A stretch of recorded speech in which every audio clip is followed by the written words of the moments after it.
Hello students, myself Navneet Bhandari and I welcome you to my channel Quantum Academy of Physics. This is lecture number 3 chapter electromagnetic induction और आज एक बहुत important topic करेंगे बच्चों. Topic का नाम है मोशनल ईएमएफ. राइट, तो ज़्यादा देरी ना करते सीधा टॉपिक पर आते हैं, फिर बाद में बातें करेंगे कुछ. एक कंडीशन को समझने की कोशिश करते हैं बच्चों. थोड़ा सा लोरेंस फोर्स की वापसी होगी यहाँ पर, जो हमने मैग्नेटिज्म में पढ़ा था पहले. मैं अगर एक मैग्नेटिक फील्ड बनाऊँ बच्चों ऐसे, ये एक मैग्नेटिक फील्ड है जो इनवर्ड है, इनवर्ड द प्लेन है, इसलिए मैं क्रॉस लगा रहा हूं. ये बातें सबको पता है.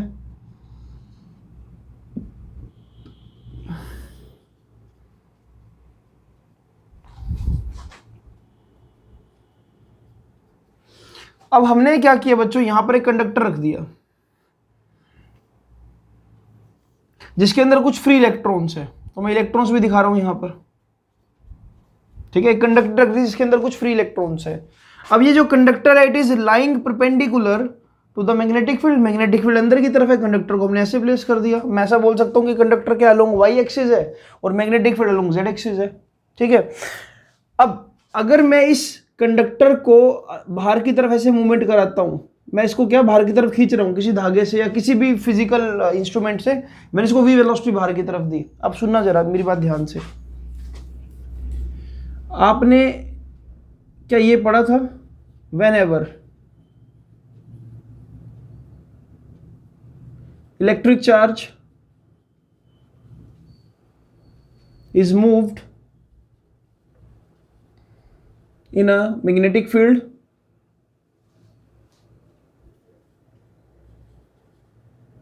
at perpendicular या at 90 degree, it experience force. Right, और वो फोर्स निकालना हमने सीखा था. अच्छा, वो फोर्स का फॉर्मूला भी हमने पढ़ा था, F is equal to Q V B sine 90 degree. यानी कि वो फोर्स क्या था एक्चुअल में, क्यू वी बी. राइट, मैं चाहूँ तो इसको ऐसे भी सोल्व कर सकता हूँ, V vector cross B vector, screw rule से भी इसको निकाल सकता हूँ. बट सी, इसको हम देखते हैं. अब यहाँ पर मुझे ये नजर आ रहा है कि जो इलेक्ट्रॉन्स है, ये सारे के सारे इलेक्ट्रॉन्स पर्टिकुलर एक्स एक्सिस में मूव कराए जा रहे हैं. ठीक है, ये सभी इलेक्ट्रॉन्स जो है पर्टिकुलर एक्स एक्सिस में मूव कराए जा रहे हैं. तो क्या ये इलेक्ट्रॉन्स की मूवमेंट मैग्नेटिक फील्ड के परपेंडिकुलर है? तो आंसर है यस, बिल्कुल. पता लग रहा है तो देखते ही. अब यहां पर आप चाहो तो वी क्रॉस बी से सोल्व कर लो, अदरवाइज आप चाहो तो Fleming left hand rule use कर लो. अब फ्लेमिंग लेफ्ट हैंड रूल थोड़ा सा बेसिक है. अब फ्लेमिंग लेफ्ट हैंड रूल को अगर रिकॉल करो मैं थोड़ा सा, फादर मदर चाइल्ड बताया था आपको. Thumb represents direction of force, जो कि हमने निकालना है. Four finger represents direction of magnetic field and this middle finger represent direction of positive charge या डायरेक्शन ऑफ करंट. राइट, अगर मैं ये चीज यहां पर अप्लाई करूं, मैग्नेटिक फील्ड इनवर्ड, तो इनवर्ड पॉइंट कर दिया मैंने फोर फिंगर. अब इलेक्ट्रॉन्स की डायरेक्शन ये है, तो यानी कि करंट की डायरेक्शन ये होगी. तो जो फोर्स लगेगा हर एक इलेक्ट्रॉन पर वो क्या लगेगा, डाउनवर्ड लगेगा. राइट, तो अगर मैं इस रोड को बाहर की तरफ खींचता हूं बच्चों, तो कुछ ऐसे देखने को मिलेगा. मैं यहां पर सिर्फ एक इलेक्ट्रॉन दिखा रहा हूं, भी ऐसे बहुत सारे इलेक्ट्रॉन्स हैं कि इलेक्ट्रॉन जैसे मैं बाहर की तरफ खींचूंगा, इस इलेक्ट्रॉन पर नीचे की तरफ मैग्नेटिक फोर्स लगना स्टार्ट हो जाएगा. मैं यहां पर बना रहा हूं इलेक्ट्रॉन के ऊपर नीचे की तरफ इलेक्ट्रॉन अगर ऐसे जा रहे हैं, तो उस पर नीचे की तरफ एक मैग्नेटिक फोर्स लगना स्टार्ट हो गया. तो जब तक मैं इसको मूव करता रहूंगा तब तक इस पर फोर्स लगता रहेगा. मतलब एक इलेक्ट्रॉन है, कई सारे इलेक्ट्रॉन्स हैं. एज अ रिजल्ट जो एंड पी और एंड क्या हुआ, इसको मैं अलग से यहां पर बना रहा हूं. कुछ ऐसा देखने को मिलेगा आपको, देखना जरा भी. ये पी एंड और ये क्या हुआ एंड, क्योंकि यहां पर बहुत सारे इलेक्ट्रॉन्स है और रोड को जब आप मूव करोगे तो ये कई सारे इलेक्ट्रॉन्स मैग्नेटिक फोर्स एक्सपीरियंस करते हुए क्या ऊपर इकट्ठा होना स्टार्ट हो जाएंगे यहां पर. और क्योंकि बॉडी ये न्यूट्रल है, बॉडी पर कोई चार्ज है, तो सेम वे में पॉजिटिव चार्ज यहां पर क्रिएट होना स्टार्ट हो जाएगा रोड को मूव करने से. अब इससे मुझे ये पता लग रहा है कि जो पी एंड है वो पॉजिटिव हो रहा है और क्या हुआ, नेगेटिव हो रहा है. जिसकी वजह से देखो, जिसकी वजह से अभी नीचे की तरफ कॉन्टिन्यूसली क्या लग रहा था, मैग्नेटिक फोर्स. मैग्नेटिक फोर्स क्या होता है, क्यू वी बी. राइट, अब चार्ज फिक्स है इसके अंदर, वेलोसिटी कांस्टेंट है, मैग्नेटिक फील्ड फिक्स है. तो यानी कि ये तो इंक्रीज नहीं हो सकता, मैग्नेटिक फोर्स एक कांस्टेंट वे से लगता रहेगा, क्योंकि आप वेलोसिटी को चेंज नहीं कर रहे हो, मैग्नेटिक फील्ड भी वही है और नंबर ऑफ चार्ज पार्टिकल्स भी, नंबर ऑफ चार्ज भी वही है, एनी. राइट। अच्छा, जैसे इलेक्ट्रॉन्स नीचे की तरफ एक्यूमुलेट होंगे, जैसे इलेक्ट्रॉन्स नीचे की तरफ एक्यूमुलेट होंगे, तो आपको नहीं लगता कि एक इलेक्ट्रिक फील्ड सेटअप हो जाएगा? इलेक्ट्रिक फील्ड की डायरेक्शन क्या होती है? पॉजिटिव से नेगेटिव। तो देखो पी से लेकर क्यू डायरेक्शन में क्या आ जाएगा बच्चों? एक इलेक्ट्रिक फील्ड डेवलप हो जाएगा, राइट। और आपको पता है कि कोई भी जो नेगेटिव पार्टिकल होता है, नेगेटिव चार्ज होता है, वो opposite to direction of electric field force experience करते हैं। तो क्या होगा, धीरे धीरे यहां पर एक इलेक्ट्रिक फील्ड डेवलप होना स्टार्ट हो जाएगा इस इलेक्ट्रॉन पर, जो ऊपर की तरफ फोर्स लगाना स्टार्ट करेगा। मैं उसको लिख रहा हूं Fe। और एक ऐसी स्टेज आएगी जब देखो, क्योंकि नीचे की तरफ इलेक्ट्रॉन्स बढ़ रहे हैं, जैसे जैसे फोर्स लगा रहे हो तो नीचे की तरफ इलेक्ट्रॉन्स बढ़ना स्टार्ट हो गए, तो धीरे धीरे क्या होगा, जो Fe है, देखो सिचुएशन क्या है, सिचुएशन ये है कि चार्ज कॉन्टिन्यूसली नीचे की तरफ जा रहे हैं, कॉन्टिन्यूसली नीचे की तरफ जा रहे हैं। मैं इसको थोड़ा सा ना विजुलाइज कराने की कोशिश करता हूं कि भाई ये चार्ज है, कौन सा चार्ज है? ये नेगेटिव चार्ज है। ये नेगेटिव चार्ज कॉन्टिन्यूसली नीचे की तरफ जा रहा है। क्यों? क्योंकि अभी जो इस पर लगने वाला QVB है वो बहुत ज्यादा है।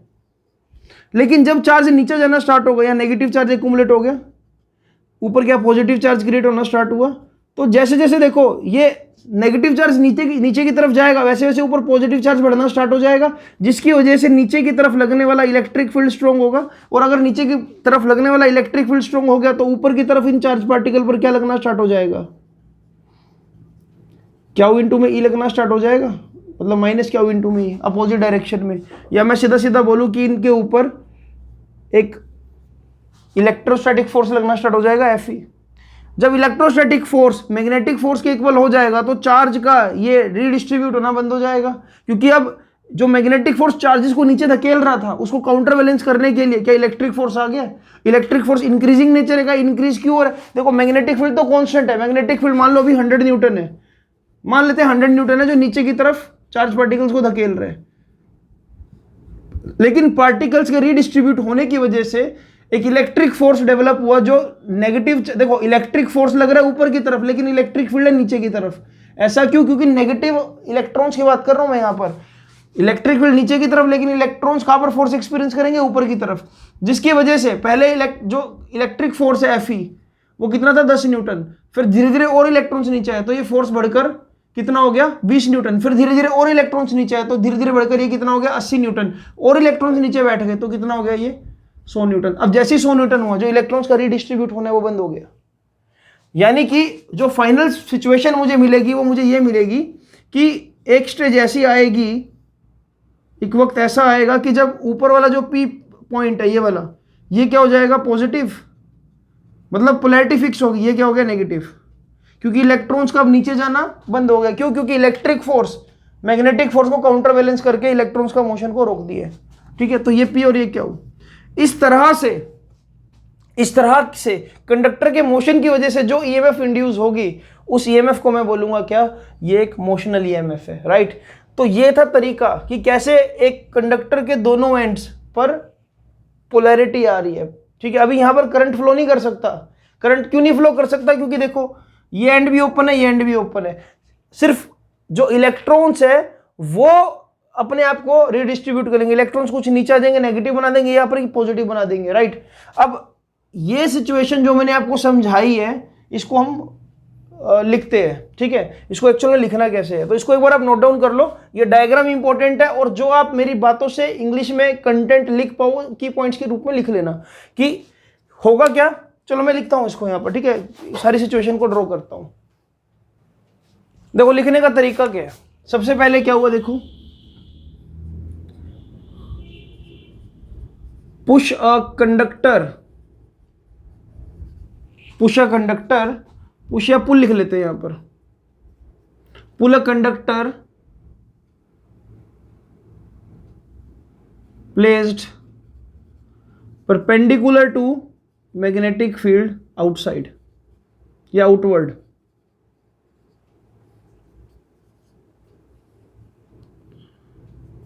Free electrons present inside conductor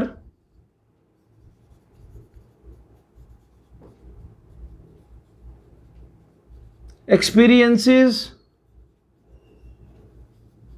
magnetic force due to their perpendicular motion with magnetic field.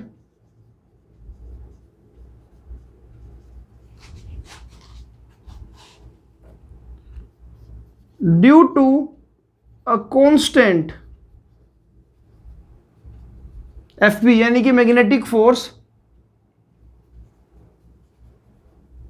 Electron start moving towards and Q, right. अच्छा, इतना लिखने के बाद मैं बाकी कहानी को यहां साइड में लिख रहा हूं।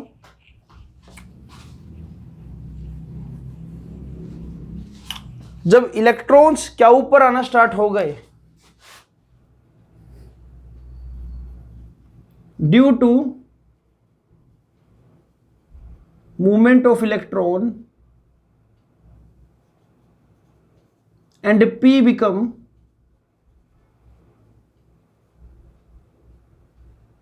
positive and electric field is set up from P to Q, right?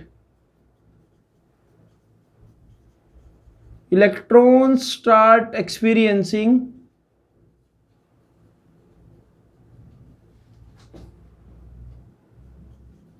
force in, electrons start experiencing electric force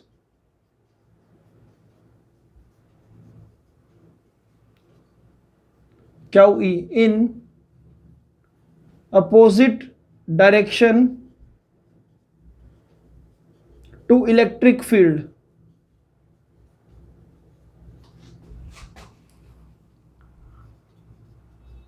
After some time, when QE becomes equal to QVB, when QE यानी कि electric force become equal to QVB, motion of electron stops. Motion of the electron मतलब कि जो electric field की वजह से electrons में motion आ रहा है। एक्चुअल में इलेक्ट्रॉन का मोशन कभी रुक ही नहीं सकता। हाँ, ये बोलूंगा कि इलेक्ट्रॉन की जो डिस्प्लेसमेंट है वो जीरो हो गई दोबारा से। मोशन ऑफ इलेक्ट्रॉन टूवर्ड्स लिख देता हूं यहां पर, towards Q stops and P end becomes positive and Q end become negative. Sorry for bad hand writing. तो ये पूरी कहानी है जो मैंने सामने लिख दी, राइट। तो इसको आप प्लीज नोट डाउन कर लो बच्चों, ये बहुत काम आएगी, ठीक है। ये चीज समझना बहुत इंपॉर्टेंट है। आई होप आपको ये बात समझ आ भी गई होगी, ठीक है। अब एक्सप्रेशन निकाले इसका एक बार। देखो एक्सप्रेशन एक बार मैं ट्रेडिशनल तरीके से निकालूंगा और फिर एक लॉजिकल और तरीका है हमारे पास, उससे भी निकालेंगे। अभी मैं एक बार देख लेता हूँ कि क्या सब कुछ फ्रेम में है। बिल्कुल सब कुछ फ्रेम में ही चल रहा है अब तक। अब मैं इसको रब कर रहा हूँ बच्चों यहाँ से। मोशनल ईएमएफ आपको समझ आ गई होगी, that induce EMF which is generated due to motion of conductor perpendicular to the direction of magnetic field. अब एक चीज समझो जरा, सी ये एंड है P, ये एंड है Q, ये एंड है पॉजिटिव, ये एंड है नेगेटिव, ठीक है। अगर मैं बात करूं वर्क डन की, वर्क डन इन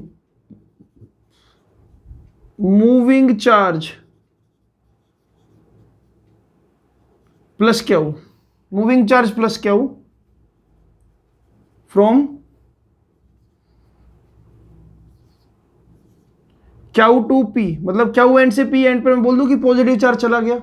या तो देखो इस बात को ऐसा बोल सकते हो कि P से Q की तरफ नेगेटिव चार्ज आ गया, या आप ऐसा बोल दो कि Q से P पर पॉजिटिव चार्ज चला गया। बात तो एक ही है। तो मैं ये बात लिख सकता हूं यहां पर कि कितना वर्क डन हुआ। तो वर्क डन का फॉर्मूला क्या होता है, फोर्स इनटू में डिस्प्लेसमेंट,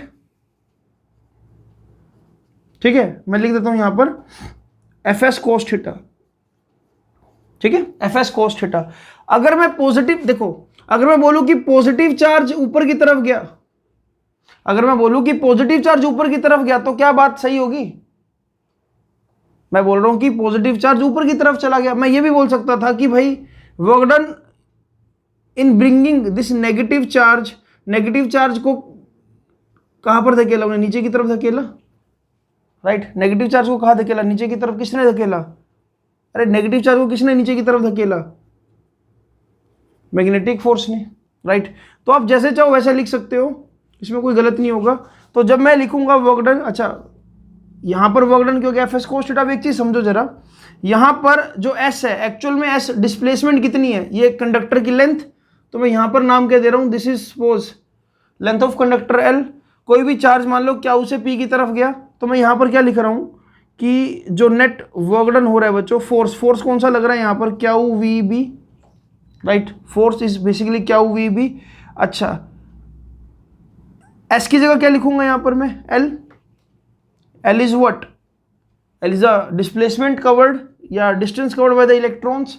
और कोस थीटा क्या लेना चाहिए? देखो यहां पर अगर मैं लिखूं work done by magnetic force, तो मैग्नेटिक फोर्स ने नीचे की तरफ फोर्स लगाया और नीचे की तरफ इलेक्ट्रॉन को भेजा, राइट। लेकिन पॉजिटिव चार्ज को कहां पर भेजा? ऊपर की तरफ। तो मुझे यहां पर क्या लिखना चाहिए?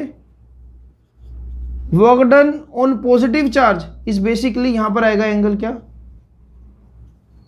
कोस 180 डिग्री, जिससे क्या बन जाएगा यहां पर ये minus Q V B L, right. तो ये चीज मैं लिख सकता हूं यहां पर। अगर मैं ये लिखता कि work done on electrons,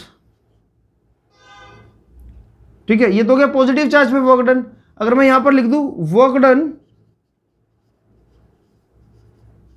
on electron, तो वर्क डन ऑन इलेक्ट्रॉन्स क्या है? या work done on negative charge क्या होगा? Minus Q V B sine theta. Sine theta तो यहां जीरो जाएगा ना। तो वर्क डन ऑन इलेक्ट्रॉन क्या लिख सकता हूं मैं? Q V B. देखो ये नेगेटिव साइन ऐसे है ना, देखो यहां पर पॉजिटिव चार्ज के लिए तो 180 डिग्री है, इलेक्ट्रॉन्स के लिए लूंगा तो यहां पर क्या आएगा? देखो क्यू वी बी को 0 डिग्री आना चाहिए यहां पर। और अगर मैं क्यू इसको ओपन कर दूं तो क्या बन जाएगा? ये क्यू एन ई है ना। तो इसलिए आप चाहो तो आप ऐसा भी लिख सकते हो, जो नेट वर्क डन है वो कितना है बच्चों? क्यू वी बी इंटू में एल, ठीक है। अगर मैं ईएमएफ को डिफाइन करने लगूं तो व्हाट इज ईएमएफ? ईएमएफ क्या होगा बच्चों? ईएमएफ का फॉर्मूला होगा work done on charge, right. तो ईएमएफ को ऐसे डिफाइन करते हैं, work done in bringing the charge from one end to another end. यहां पर एक एंड क्या है? क्या वो दूसरा एंड क्या है? पी। तो अगर मैं ईएमएफ को डिफाइन करूं तो वर्क डन का फॉर्मूला क्या निकालना है मैंने यहां पर? Q V B L, right. और डिवाइड बाय क्या कर दूंगा? जिस चार्ज को लेकर गया, सारे चार्ज को लेकर गया, तो क्यू लिख दिया मैंने यहाँ पर, है ना। जितना भी चार्ज में नजर आ रहा था, पॉजिटिव चार्ज को ऊपर भेज दिया, नेगेटिव चार्ज को नीचे भेज दिया। तो जब आप क्यू से क्या उड़ाओगे तो आपको जो ईएमएफ का एक्सप्रेशन मिलेगा बच्चों, वो क्या मिलेगा? B L V, right. तो ईएमएफ का एक्सप्रेशन क्या मिलेगा? B L V. अब यहाँ पर क्या मैं करंट का एक्सप्रेशन भी निकाल सकता हूँ? बात है नहीं निकाल सकता, क्योंकि दोनों एंड्स क्या फ्री है। मैं तब करंट का एक्सप्रेशन निकालता जब मैं यहाँ पर ऐसे गैल्वेनोमीटर भी लगा देता, तब करंट का एक्सप्रेशन निकाला जा सकता, क्योंकि सर्किट में कर दिया क्या? क्लोज। तब यहां पर मुझे गैल्वेनोमीटर कुछ ना कुछ डिफ्लेक्शन देता। तो this is how I can find out induce EMF. This is the one way. ऐसे में एक तरीका तो मैंने डेवलप कर दिया, अब दूसरे तरीके पर आते हैं, ठीक है। एक और तरीका भी है इंड्यूस ईएमएफ निकालने का, मोशनल ईएमएफ जिसको बोलते हैं। इसको जल्दी से नोट डाउन कर लो। ज्यादा इंपॉर्टेंट क्या है? ज्यादा इंपॉर्टेंट है जो मैं अब करवा रहा हूं। यहां पर ये कंसेप्ट समझना इंपॉर्टेंट था कि एक्चुअल में किस तरह से दोनों एंड्स पर पोलैरिटी आ रही है। इस पे कंसेप्चुअल बन सकता है। अगर 3 नंबर की डेरिवेशन की बात करूं तो जो मैं अब कराने लगा हूं अब से 1 मिनट बाद, वो ज्यादा इंपॉर्टेंट है, राइट। इसको चाहो तो नोट डाउन कर सकते हो। तो बच्चों अब ये एक्सप्रेशन देखो जरा, this is again expression for motional EMF. Paper में क्वेश्चन ये मिल सकता है, अगर आप चाहो तो लिख सकते हो, drive an expression for induce EMF and induce current if a conductor is moved inside a magnetic field perpendicularly. आप ऐसा भी इसको लिख सकते हो, ठीक है। अब यहां पर ना मुझे ये नजर आ रहा है कि एक रेक्टेंगुलर फ्रेम है जिसमें जो ये वाली डार्क लाइन है, मतलब ये डार्क आर्म है, इसको मूव किया जा सकता है, मतलब इसको हम ऐसे इस तरह से मूव करा सकते हैं, राइट। और मान लो ये जो है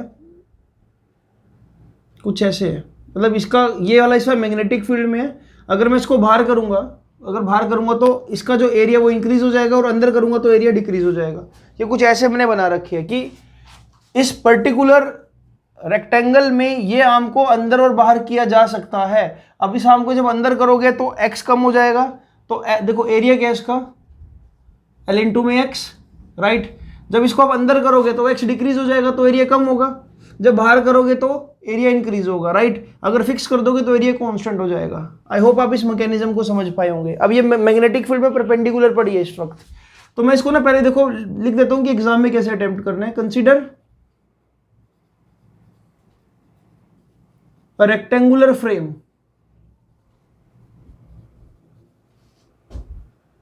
with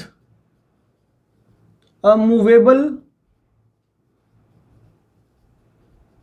arm, इसको नाम दे दे हम जरा, ABCD, with a movable arm BC, right?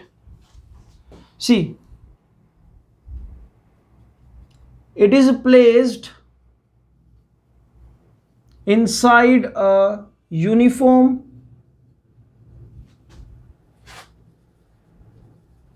magnetic field. As you know, flux का फॉर्मूला क्या होता है बच्चों, BA cos थीटा, राइट। अब यहाँ थीटा तो 0 डिग्री है, तो फाई की वैल्यू क्या हो जाएगी, BA if arm is pushed, पुल लिख देता हूँ, if arm is pulled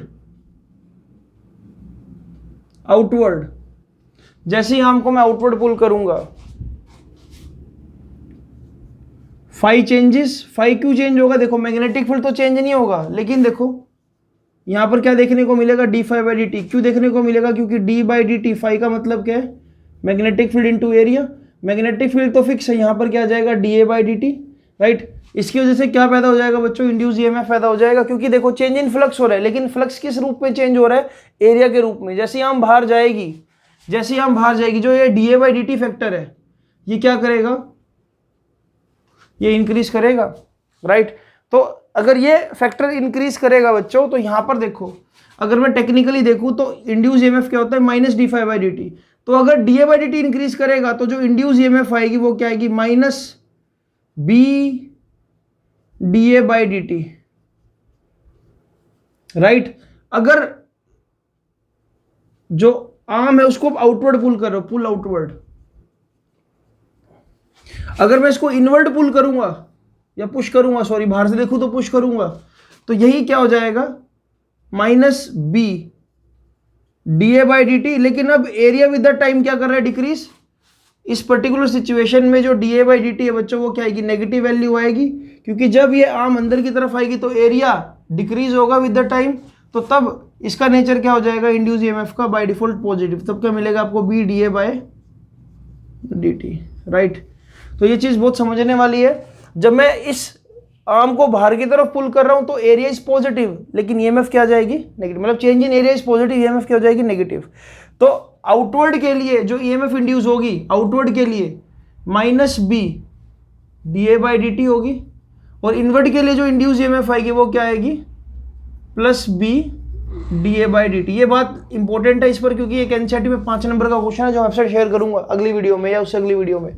अभी समझो जरा कंसेप्ट को। अब देखो ये इंड्यूस ईएमएफ को निकाले, इंड्यूस ईएमएफ को निकाले जरा, देखो E इज इक्वल टू, मैं ये वाला केस ले रहा हूं जरा, ये वाला इनवर्ड वाला, B d by d t. Area को क्या लिख सकता हूं, लेंथ इंटू में एक्स। एरिया क्या है इस रेक्टेंगल का, लेंथ इंटू में एक्स, लेंथ इंटू ब्रेड्थ होता है। अब एल थोड़ी चेंज हो रहा है विद द टाइम, क्या चेंज हो रहा है with the time, x change हो रहा है। तो मैं यहां पर क्या लिखूंगा, E is equal to B L d x by d t, जिससे आपको पता है कि d x by d t को क्या लिख सकता हूं मैं, change in x with respect to t. क्या मैं इसको वेलोसिटी लिख दूं, तो देखो बच्चों यहां से भी वही फॉर्मूला बन गया, B E is equal to B L B, right. तो यानी कि जब तक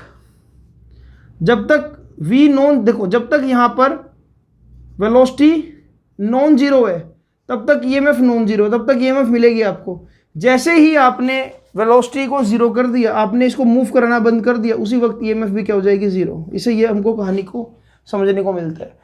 if you are moving it outward और moving it inward, your v is non zero, then you will get EMF non zero, right. अच्छा, अब क्योंकि ये क्लोज फिगर है, इसके अंदर करंट भी होगा, क्योंकि क्लोज फिगर है तो करंट भी होगा। अब जब आउटवर्ड करोगे तो करंट की डायरेक्शन कुछ और होगी, इनवर्ड करोगे तो करंट की डायरेक्शन कुछ और होगी। आप चाहो तो करंट की डायरेक्शन निकाल सकते हो। देखो करंट की डायरेक्शन निकालने का एक तरीका और भी है, उसको बोलते हैं हम Fleming's right hand rule. Fleming's right hand rule के अकॉर्डिंग अपना थंब, फोर फिंगर और मिडिल फिंगर को इस तरह से बनाओ जैसे कि वो म्यूचुअली परपेंडिकुलर हो। थंब यहां पर बताएगा डायरेक्शन ऑफ मोशन, जैसे कि इस केस में डायरेक्शन ऑफ मोशन क्या आउटवर्ड है, तो मैं देखो आउटवर्ड कर रहा हूं। जो ये मेरी फोर फिंगर ये बताएगी मैग्नेटिक फील्ड, राइट। तो जब मैं आउटवर्ड पुश करूंगा तो करंट फ्लो करेगा सी से बी। देखो थंब ऊपर, ये मेरी फिंगर जो ऊपर की तरफ आ रही है इंड्यूस करंट वाली, thumb indicate the direction of motion, तो आउटवर्ड, मैग्नेटिक फील्ड इनवर्ड, और जो मेरा मिडिल फिंगर आ रहा है वो ऊपर की तरफ आ रहा है। तो यानी कि जब भी आप इसको आउटवर्ड पुश करोगे तो जो करंट बनेगा वो ऐसे फ्लो करेगा आउटवर्ड के लिए, कुछ ऐसे। और जब इसको अंदर की तरफ लेकर आओगे तो डायरेक्शन रिवर्स हो जाएगी, तब उल्टा फ्लो करने लग जाएगा, ठीक है। तो वो डायरेक्शन अपने एंड पर देख सकते हो। अब मुझे यहां पर क्या निकालना है, देखो क्योंकि ये क्लोज सर्किट है तो मैं करंट को भी निकाल सकता हूं। तो करंट का फॉर्मूला क्या होता है, E/R। तो करंट क्या हो जाएगा, बालवीर, BLV/R। इसको याद करने की ट्रिक है आई बालवीर, जैसे कि आई वी ना याद किया था, याद कर लो आई बालवीर। तो इसमें पैदा होने वाला जो इंड्यूस करंट है बच्चों वो क्या आएगा, BLV/R, राइट। तो ये चीज़ आई होप आपको निकालनी समझ आई होगी। अब इसमें एक दो फैक्टर्स और है जो मुझे देखने और मुझे क्या ड्राइव करने हैं, तो इसको जल्दी से चाहो तो नोट डाउन कर लो, फिर मैं आगे वो दो चीज़ें बताता हूँ आपको। तो बच्चों देखो कुछ और चीज़ें हमने जो कंसिडर करनी है यहाँ पर। अब मैं 2 मिनट के लिए यार इसको रिमूव कर रहा हूँ। आपने आई होप की नोटबुक में बना लिया होगा, ठीक है। जस्ट अब विजुअलाइज करने की कोशिश करेंगे। देखो अब अगर इस कंडक्टर के अंदर, जो इस रेक्टेंगुलर फ्रेम के अंदर करंट फ्लो करेगा, आपको नहीं लगता, मजबूरी में दोबारा बनाना पड़ेगा मुझे, अब आपको नहीं लगता कि ये जो मैग्नेटिक फील्ड है, इस मैग्नेटिक फील्ड में अब एक ऐसा कंडक्टर पड़ा हुआ है जिसके अंदर करंट फ्लो कर रहा है। और आपको पता है किसी भी कंडक्टर में अगर करंट फ्लो करे और वो मैग्नेटिक फील्ड के परपेंडिकुलर हो तो उस पर एक फोर्स लगता है जिसको बोलते हैं हम ILB। हमने कैलकुलेट किया था। अब ये रेक्टेंगल है तो इस पर कुछ ना कुछ फोर्स तो होगा ना, स्क्वायर होता तो चलो वो बात अलग होती। अब ये रेक्टेंगल है तो यहां पर लगने वाला फोर्स मैं लिख रहा हूं यहां पर, force experienced by current carrying conductor. तो फोर्स का फॉर्मूला क्या होगा, ILB, या ऐसा बोल दो यहां पर कि किसी भी एक आर्म पर लगने वाला फोर्स क्या होगा, है ना। हम किसी भी एक आर्म पर लगने वाला फोर्स भी निकाल सकते चाहो तो अगर मैं बोल दूं कि ये जो है ये PQ आर्म है, मैं बोल दूंगा कि बताओ PQ में करंट फ्लो कर रहा है तो बताओ कितना फोर्स लग रहा होगा। आप चाहो तो लूप लिख लो, लेकिन लूप में फिर वही रोटेशनल इफेक्ट आपको मिल जाएगा कि टॉर्क लग रहा है। इसलिए आप क्या बोलोगे यहां पर कि किसी भी एक आर्म पर लगने वाला फोर्स क्या होगा, ILB। आई कितना डिफाइन किया आपने अभी इसके अंदर, आई करंट फ्लो कर रहा है BLV divide by R, into में L इंटू में B। तो जो लगने वाला फोर्स होगा बच्चों वो क्या है आपके पास, B² L² V में R, राइट।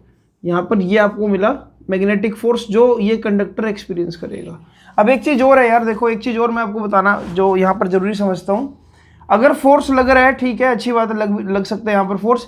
अगर करंट फ्लो कर रहा है, अगर कॉन्टिन्यूसली करंट फ्लो कर रहा है तो इस करंट की वजह से हीट एनर्जी डिसिपेशन भी तो होगा इसके अंदर। मतलब आपने पढ़ा है ना, जब भी किसी कंडक्टर के अंदर करंट फ्लो करता है तो वो हीट एनर्जी डेवलप हो जाती है उसके अंदर।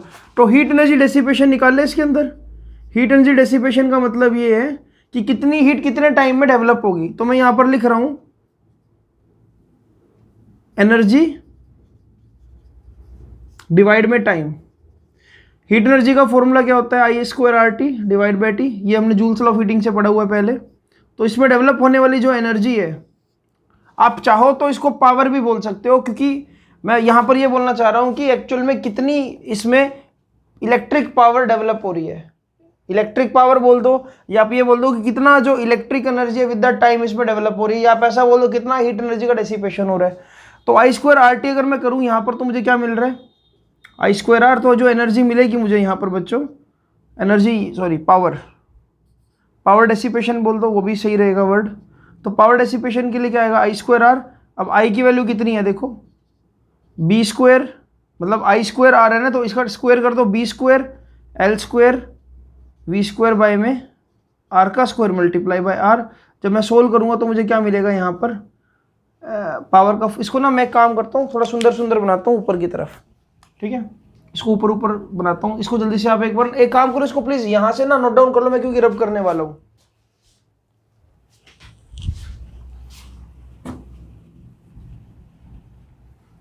सी, तो मैं यहाँ पर जो पावर डिसिपेशन निकाल रहा हूँ, फॉर्मूला क्या होगा, आई स्क्वायर आर, ठीक है। तो आई की वैल्यू कितनी है, B L v by R, इसका स्क्वायर कर दूं, इनटू में क्या चल रहा है आर, तो क्या मिल जाएगा यहाँ से, B square L square v square upon में आर स्क्वायर होगा, और आर से आर कैंसिल, तो ये बन जाएगा। तो जो पावर डेवलप हो रही है वो इतनी हो रही है। अच्छा, अब मैं एक चीज़ और निकालता हूँ, यहाँ पर मैं मैकेनिकल पावर निकालने की कोशिश करता हूँ। मैकेनिकल पावर का फॉर्मूला क्या होता है, मैकेनिकल पावर का फॉर्मूला क्या होता है, बेसिकली वर्क डन अपॉन में टाइम।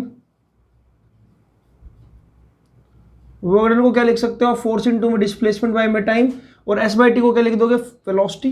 तो जो मैकेनिकल पावर है, यानी कि कितनी पावर आपको चाहिए उस फ्रेम को इनवर्ड और आउटवर्ड पुश करने के लिए एक्चुअल में, तो वो पावर क्या आएगी आपके पास, फोर्स इनटू में वेलोसिटी। फोर्स कितना निकाला आपने, ये रहा फोर्स कितना है, B square L square v by में आर, और मल्टीप्लाई क्या हो रहा है, एक और वी। तो देखो एक जो बहुत अच्छी बात आपको देखने को मिल रही है कि आपकी मैकेनिकल पावर, जो आपकी मैकेनिकल पावर है, ये मैकेनिकल पावर निकाली है मैंने यहाँ से, B square L square v square by R. आपकी जो मैकेनिकल पावर है वो उसी पावर के इक्वल है जितनी पावर जितना एनर्जी डेसिपेशन उस लूप के अंदर हो रहा है करंट की वजह से। यानी कि जितना ज़्यादा मैकेनिकल पावर होगी उतना ज़्यादा ही पावर डेसिपेशन यहाँ पर आपको देखने को मिलेगा। देखो दोनों चीज़ें बिल्कुल इक्वल आ रही है। यहाँ कहीं ना कहीं मैं एनर्जी कंजर्वेशन को भी लिंक कर सकता हूँ, जितना मैकेनिकल पावर ज़्यादा उतना इलेक्ट्रिक एनर्जी ज़्यादा, राइट। जो करंट देखो, ये जो एक्चुअल में पावर मिले करंट की वजह से तो मिल रही है आपको, कितना ज़्यादा electric energy with the time consume हो रहा है। तो ये चीज़ें देखने वाली और समझने वाली है, देख पा रहे हो। अच्छा एक केस और देखो इसके अंदर, देखो यहाँ पर ना मैं कितनी चीज़ें कैलकुलेट कर चुका हूँ। सबसे पहले मैंने इमोशनल ईएमएफ निकाला BLV, फिर मैंने करंट निकाला, फिर मैंने ये बोला कि ये करंट कैरिंग कंडक्टर बन गया एक मैग्नेटिक फील्ड के अंदर, तो उस पर लगने वाला फोर्स निकाला। फिर मैंने दो पावर निकाली इसके अंदर, एक इसकी मैकेनिकल पावर यानी कि ये, और फिर एक इलेक्ट्रिकल पावर यानी कि ये ऊपर वाली।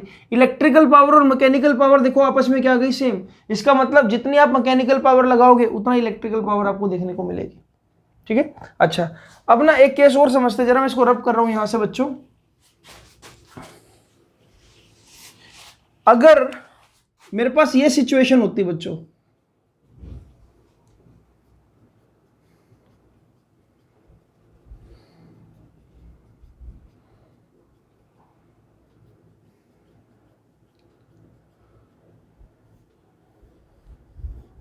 इस रेक्टेंगुलर फ्रेम ABCD को मैं यहां तक मूव कराता सिर्फ इस पर्टिकुलर लोकेशन तक, तो कितना इंड्यूस EMF होता, तो आंसर है 0।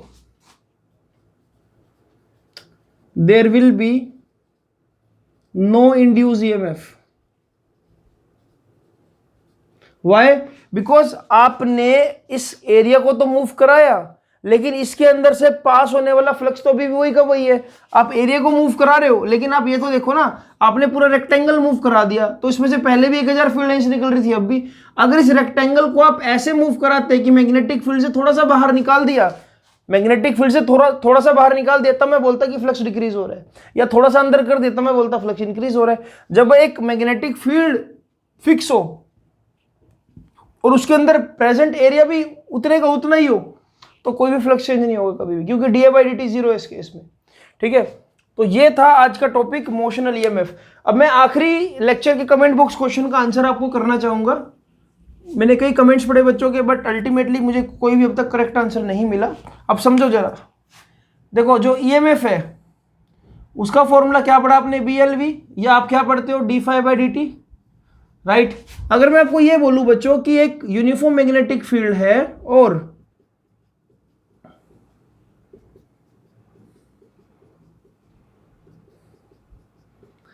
इस यूनिफॉर्म मैग्नेटिक फील्ड में मैंने दो स्क्वायर लिए, दोनों का एरिया सेम है, इसका मटेरियल है कोई x और इसका मटेरियल है कोई y, और दोनों को सेम वेलोसिटी से बाहर खींचा, ठीक है। अब आपको पता है कि दोनों के अंदर ईएमएफ इंड्यूस हो गया। अब देखो जरा, ईएमएफ जो इंड्यूस हो रही है वो किस पे डिपेंड करती है, BL और V पर। ये तो दोनों के लिए सेम है। लेकिन अगर मैं बोलूं कि देखो क्वेश्चन क्या था कि क्या दोनों में इंड्यूस ईएमएफ सेम होगी, तो आंसर है यस। इंड्यूस ईएमएफ क्या है, BLV, depends on magnetic field.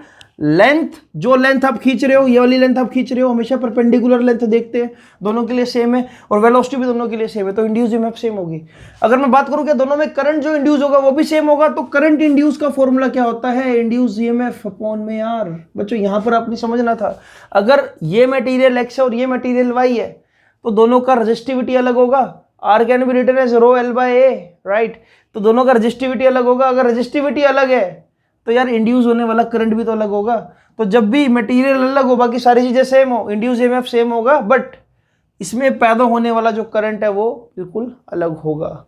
I hope आपको ये बातें समझ आई होगी बच्चों। तो कमेंट बॉक्स क्वेश्चन जो पिछले लेक्चर का था उसको ठीक कर लेना। तो ठीक है बच्चों, आज का जो मेन कंटेंट था वो वैसे तो कंप्लीट हो चुका है, बट और कुछ इसमें ऐसा भी कभी देखने को मिल सकता है क्वेश्चन में। अगर मान लो जो आज हमने इमोशनल ईएमएफ वाला टॉपिक किया है, अगर मैं बोलूँ कि वो रेक्टेंगुलर फ्रेम एक कंडक्टिंग वायर से बना हुआ था, अगर वो ग्लास से बना होता, फिर क्या हमको ये रिजल्ट देखने को मिलता, तो आंसर है नो।